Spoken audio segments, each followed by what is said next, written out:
Há cerca de 2 meses, adquiri uma casa móvel para as férias. Um cheque com 2 quartos completos, uma pequena sala de estar, cozinha e banheiro. Foi projetada como um refúgio aconchegante e tranquilo para escapar da agitação da cidade, seja sozinho ou com minha namorada. A propriedade é espaçosa, ocupando 2 acres, e uma de suas principais vantagens é a proximidade. Há apenas 10 minutos de carro de uma montanha, na qual pratico snowboard algumas vezes por ano. Na primeira visita, decoramos o lugar em família, escolhendo móveis em uma das lojas locais.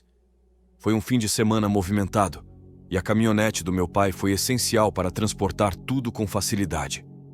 Durante esse processo, nosso vizinho mais próximo, Joe, percebeu toda a atividade e veio nos cumprimentar. Ele tinha um forte sotaque do Vale do Hudson, e suas maneiras eram distintas, divergindo do que estou acostumado na cidade. Apesar das apresentações, sabia que seria eu a ter um contato mais frequente com Joe, já que era minha propriedade. Enquanto descarregávamos os móveis, Joe permaneceu observando por um tempo. Meu pai tentou interagir com ele enquanto trabalhávamos, mas Joe parecia mais interessado em observar do que em conversar. Após algum tempo, Joe se despediu e voltou para sua casa. No fim de semana seguinte, retornei ao local sozinho para trazer mais pertences, incluindo meu equipamento de snowboard. Instalei o Wi-Fi e acredito que Joe tenha visto meu carro passando, pois logo em seguida ele bateu na porta aberta. Ele cumprimentou-me e, sem hesitar, entrou. Trocamos sorrisos e o convidei a entrar, o que ele prontamente fez. Joe elogiou o local, dizendo que parecia ótimo.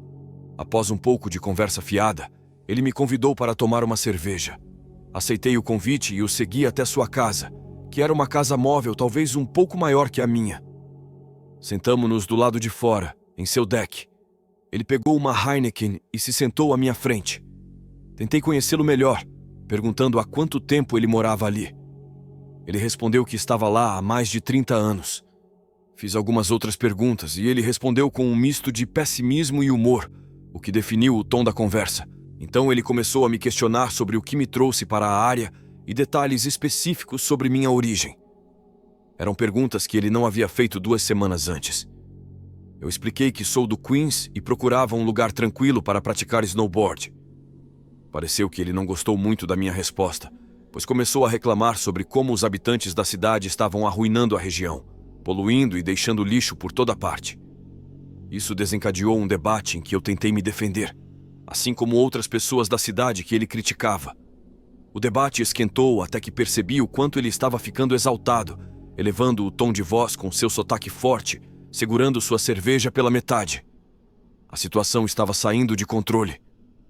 Num determinado momento, ele disse palavra por palavra: "Eu não entendo por que vocês não conseguem simplesmente ficar onde diabos pertencem." Levantei-me, mantendo um sorriso no rosto, e respondi: "Tudo bem, acho que vou voltar agora. Obrigado pela cerveja."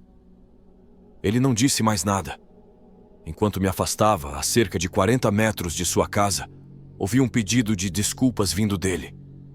Olhei para ele e fiz um gesto positivo com o polegar, ao mesmo tempo que me sentia horrorizado com a possibilidade de ter esse tipo de vizinho ali. 30 anos sozinho pareciam tê-lo afetado mentalmente, e talvez ele não soubesse mais como lidar com pessoas. Isso foi o que pensei ao receber suas desculpas, mesmo estando deitado em meu colchão improvisado no chão, assistindo a um filme no laptop naquela noite. Porém, mais tarde, ouvi uma voz do lado de fora enquanto estava deitado. Parecia alguém falando sozinho e praguejando consigo mesmo. Olhei pela janela, mas não vi ninguém lá fora.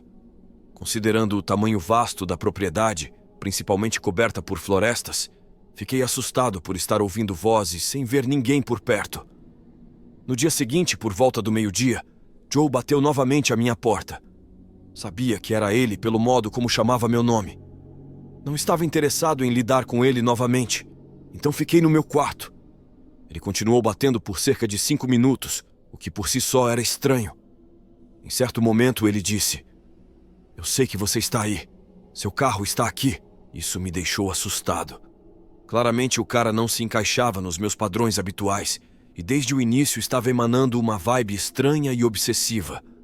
Ele finalmente partiu, mas isso me deixou desconfortável pelo resto do dia.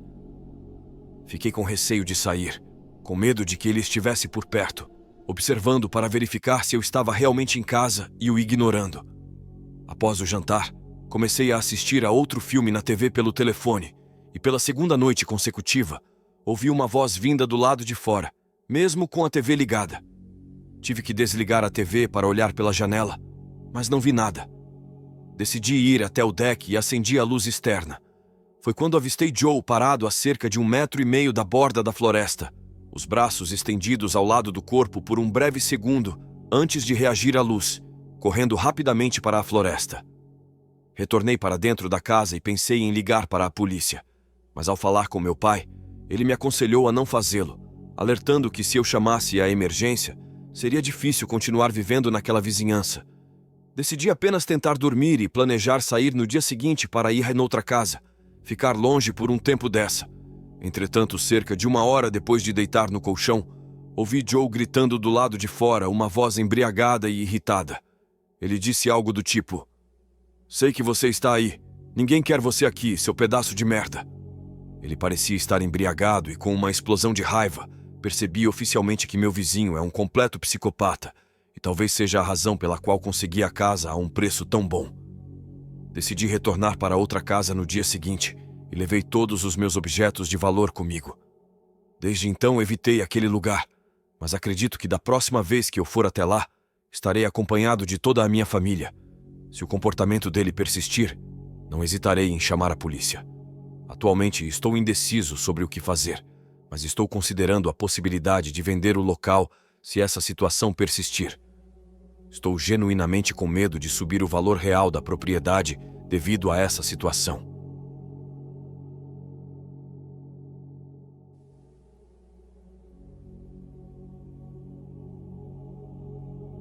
Olá, sou conhecida como Chloé, e há alguns dias vivenciei um acontecimento que me abalou profundamente. Há cerca de 1 ano, mudamos para uma cidade na costa leste com o intuito de ficar mais próximos da nossa família. Estávamos tão próximos que minha tia, seu cônjuge e meus primos vivem a apenas 10 minutos a pé da minha residência. Apesar de estarmos relativamente próximos, nossa área é bastante afastada e quase rural, embora estejamos a apenas 15 minutos da periferia de uma cidade grande.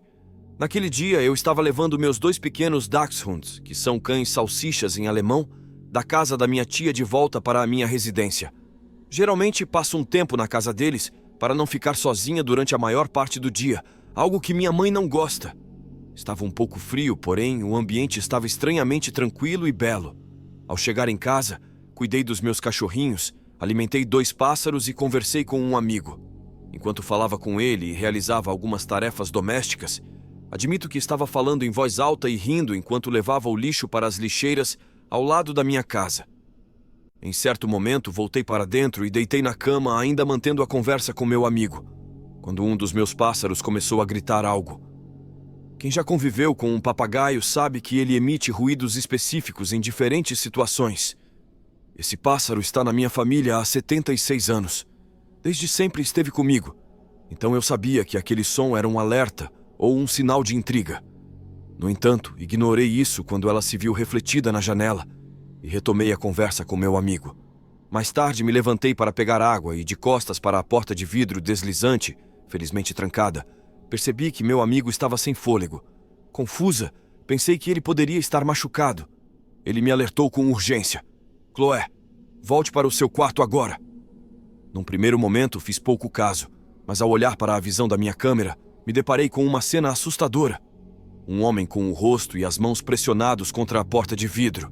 Ele era um homem branco de meia idade, vestindo um suéter cinza e calças escuras, com um sorriso no rosto. Meu amigo, sempre calmo em situações de pânico, me orientou a não olhar para ele e a ir imediatamente para o meu quarto.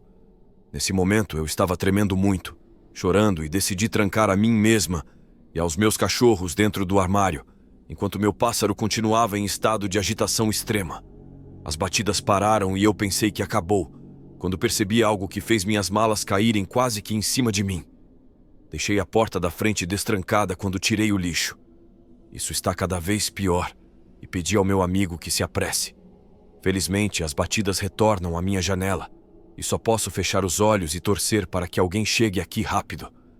Parece uma eternidade chorar por outro adolescente que está infringindo várias leis de trânsito. Nunca antes fiquei grata por ouvir a voz de outro homem gritando do lado de fora da minha casa há 1 hora. Foi meu vizinho abençoado. Aparentemente, sua esposa grávida estava com fortes enjoos e saiu para o deck. E onde está situado dá para ver todo o meu quintal. Ela teve um mau pressentimento ao ver o homem desconhecido se aproximando da minha porta e acordou o marido para dar uma olhada. Agradeço a Deus todos os dias por ela, porque ela salvou minha vida. Deixei meus vizinhos entrarem em minha casa e minha tia chegou cerca de 5 minutos depois com uma grande carga de tensão. A polícia chegou uns 10 minutos ao local. Pelo lado positivo, meu pássaro já não ficou muito alertado com esse encontro e voltou a comer menos de 5 minutos depois. E meus cães ficaram felizes em ver pessoas. Meu amigo tem passado as noites comigo desde então. Estou achando difícil ficar sozinha em casa, apesar de ter sido feita uma prisão.